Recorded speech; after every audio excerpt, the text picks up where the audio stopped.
everybody, it is Hobo4Craft, aka Mr. Hobo, and it looks like we will have a solid game. It will be FnaticaLive as the blue Terran in the top right of Daybreak against his opponent Pros, or you may know him as Squirtle, the red Protoss in the bottom left of Daybreak. And this is an IPL version of the map, so I can only assume that this is from an IPL match. Now, as we're getting started into the game, you can see that Squirtle will be on the bottom left. We do have the neutral supply depot, and this is a pretty large map. The rush distance is not ideal for very early harassment or proxying, anything like that. We can expect an early expansion out of both players. I wouldn't be surprised if we saw a 1-git expansion out of Squirtle. And we can actually say the same thing for Alive. A 1 Rax into an expand is pretty common for Terran in general in just about every game at this stage in the metagame, but especially on this map where it's so easy to do. You have a pretty narrow, relatively narrow choke that you can defend pretty easily with 1 bunker placed in the middle. So it's a nice map for expanding. I do think just taking that second expansion is a little harder because it's cut off, but there's only 1 point of attack from there, from your opponent, so that's kind of nice. But we see we have, actually we might get a Nexus first out of Squirtle. Yeah, it looks like he's already at 16 food. He's just going to throw that Nexus down right away, and that's pretty risky. If I had gone for maybe some kind of proxy, which not as common as on this map as we discussed, even if he sees this right away, if he had sent an earlier scout, maybe thrown down another barracks, it's pretty risky. You have to defend pretty well, and you have to actually take earlier gases. And it's gonna bite into your economy pretty hard because you're going to be investing a lot of gas into defense. It's really key to have sentries to be able to hold off pushes, or it's something that's really not very common at all, but I have seen a couple pros do it. Throw down a forge. Normally that doesn't end up going very well because photon cannons are just not very good against Terran. But we do have that gas down already, and I expect to see another one soon, probably after this cybernetics core is thrown down. In the meantime, we do see FnaticaLive has taken his expansion. He's seen everything with this scout, and really at this point he's really confident, and now he's going to do some damage with this Marine. And this Marine is just from the first Rax. There are no units out for Squirtle, but he's going to managed this pretty well with just the probes he had out on the field, and now that the Zealot's out, it's almost impossible for the Marine to kill it alone. Just very difficult, but Alive is going to play with that for a little bit. In the meantime, 2 barracks being thrown down for Alive. This expansion is just about finished, a nice deny right there, and Squirtle does see 1 barracks left in the dark a little bit. We do have these 2 gases coming up. That's the most important thing to see. Now we can see heavy tech, whether it be more barracks and just all with tech labs, or maybe you're just going to see a tech up into factory and eventually starport. We're going to have to see what is going on. We do have that second gas. In my opinion, that's a little late. Won't be able to get that sentry count very high, so I guess he's going to be relying on just playing pretty greedily, to be honest, and Alive is not going to capitalize on this, it doesn't look like. Squirtle's up 7 probes already. That's pretty significant. And with that chrono boost, he is going to be playing pretty greedily. Like I said, he's going to be chrono boosting still, all on these Nexi. And when you're a Protoss, you have to really manage your chrono boost well between, okay, do I want that warp gate research, or do I want to be getting out some of my units more quickly? And actually he's even supply blocked, so Squirtle's playing just a tiny bit sloppy right now, and that might really hurt him with these 8 Marines coming on the way. But it looks like with these Stalkers and the 2 Zealots that come out of nowhere, come from the shadows, this will get cleaned up pretty well. He did take out a Stalker, but the trade is not even at all.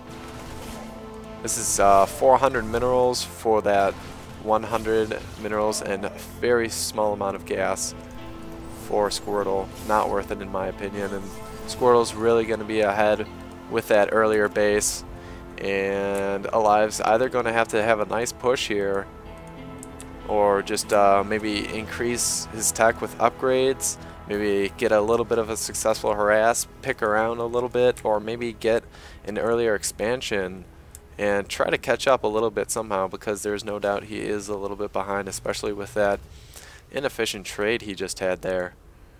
He does not have a presence on the map, and that's something that Terran really wants early on. He wants to harass the Protoss at his own natural, pick off probes, make his opponent pull off the line, and even pick off sentries, but he's done none of those things, and the sentry count will just only rise from here, and that's really tough because the Terran really banks on trying to lower that as much as possible. Squirtle's even going double forge. He has his robotics facility out. I can only assume we're going to see a robotics bay in the near future, along with another expansion, if Squirtle even wants to try to bring the game out that long.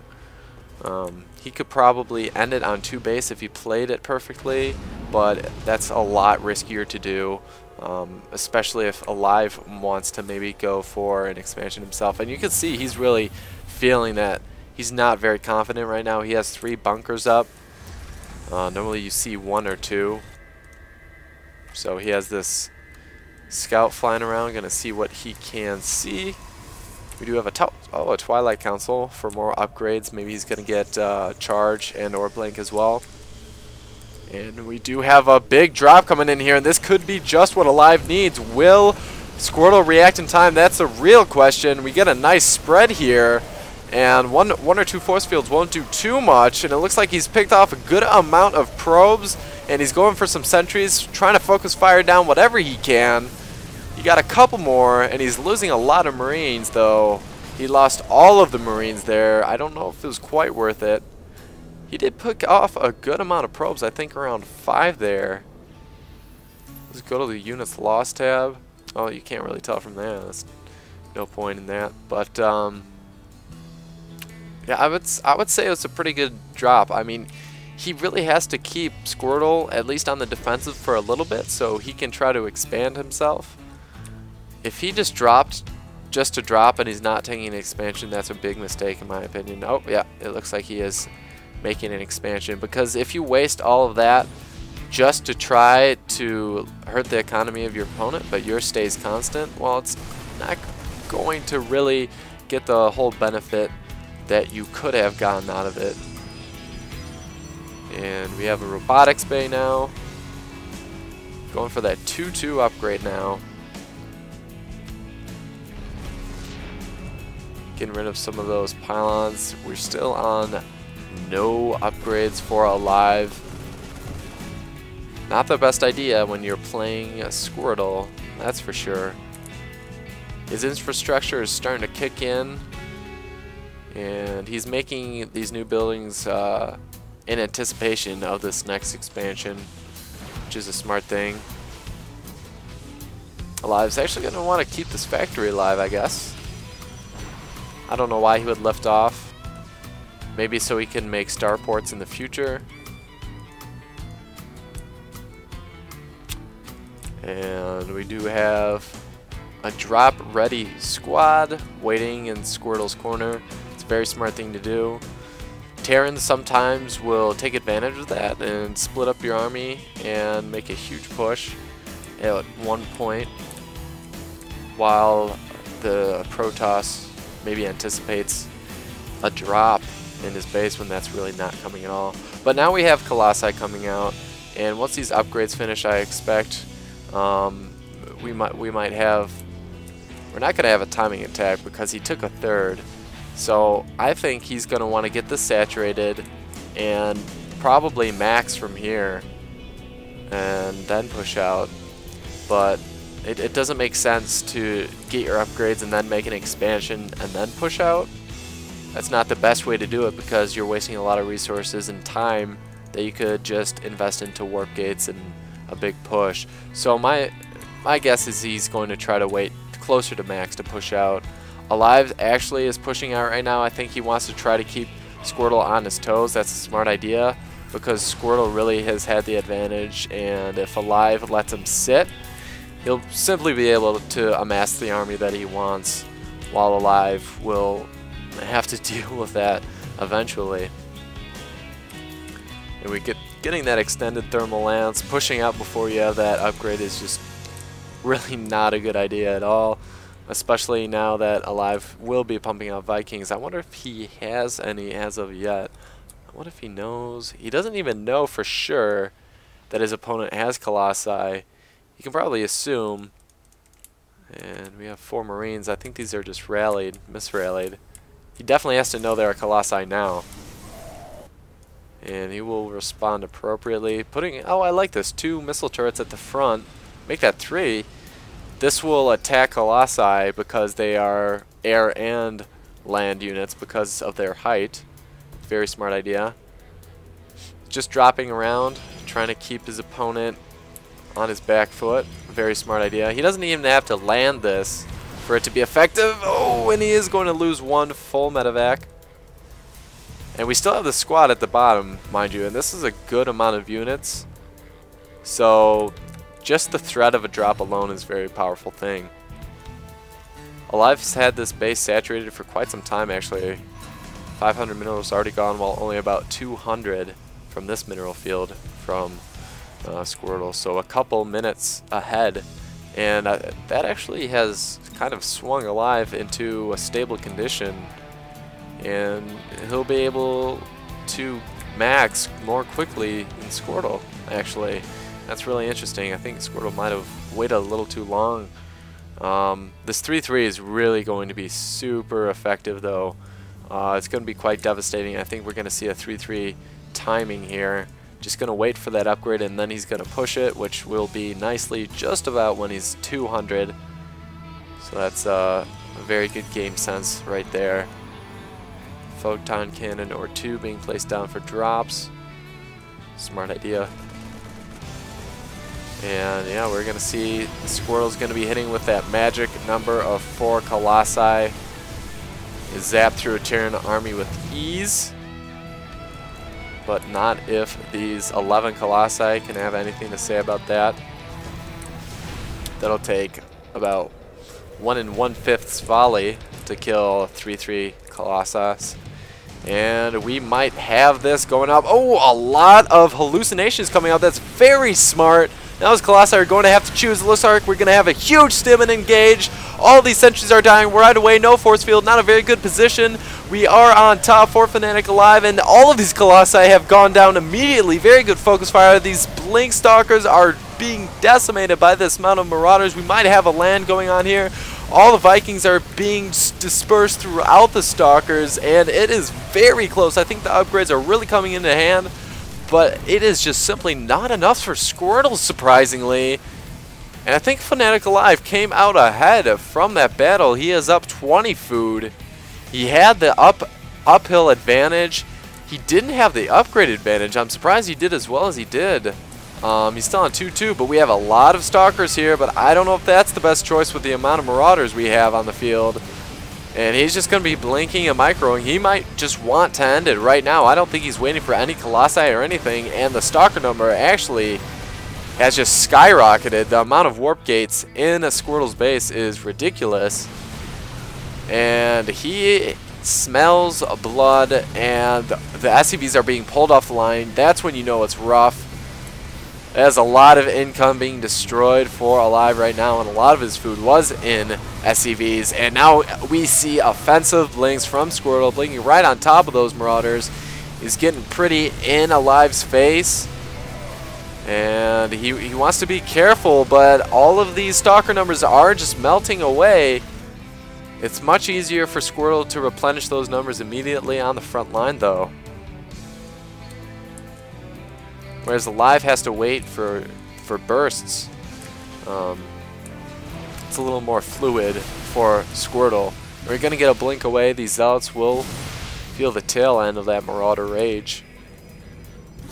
And we might get an engagement. We do have charge, so this could be a sticky situation for Alive. He's pulling even more SCVs, and they're going down instantly, being ripped to shreds by the blades of these Zealots. And now the Zealots have the Marauders on their eyes. 3-3 is just about to finish for Alive. That will definitely help him a lot, especially with all these medevacs. And it looks as though Alive actually is going to be able to hold this. He's pushing Squirtle back now. And Squirtle might have gone a little bit hyper-aggressive there. Wow. Very well played by Alive there. I thought he was going to be taken down by that wave of Stalkers. But actually, we're going to be able to have a huge drop from Alive. This one Photon Cannon is not going to cut it, I'll tell you that much. And we're going to get some damage back to Squirtle. And hopefully it's going to be enough to counteract whatever damage was done, which was a lot, at the expansion of Alive just now. And these Zealots are just going to melt away. And Alive is just going to have to fight this because these Stalkers will be able to take down any fleeing medevacs. And all the sentries, all the Zealots are down. This is looking really good for Alive. He is still in the base of Squirtle, and all of these Artosis pylons were taken out. Oh no! The huge amount of infrastructure for Squirtle is just taken down. This Colossus might go down, and it doesn't even matter. Alive was able to win with that small counterattack. What great game sense. He had to sacrifice a ton of SCVs. Go to the income tab. It doesn't even matter because he really just counterattacked before that effect could, you know, take effect. Before that amount of damage could take effect. And he played that very brilliantly. If he had waited, Squirtle would have been able to skyrocket ahead in supply. He had the double the amount of workers that Alive had. And with that, he was able to take the game. So very well played by Alive. I thought Squirtle had a very good game. He played a little bit greedy, but it did pay off. He just had a couple bad engagements, and that's what led him to lose. But very well played by both players, and I hope you guys enjoyed. Hobo4Craft signing out.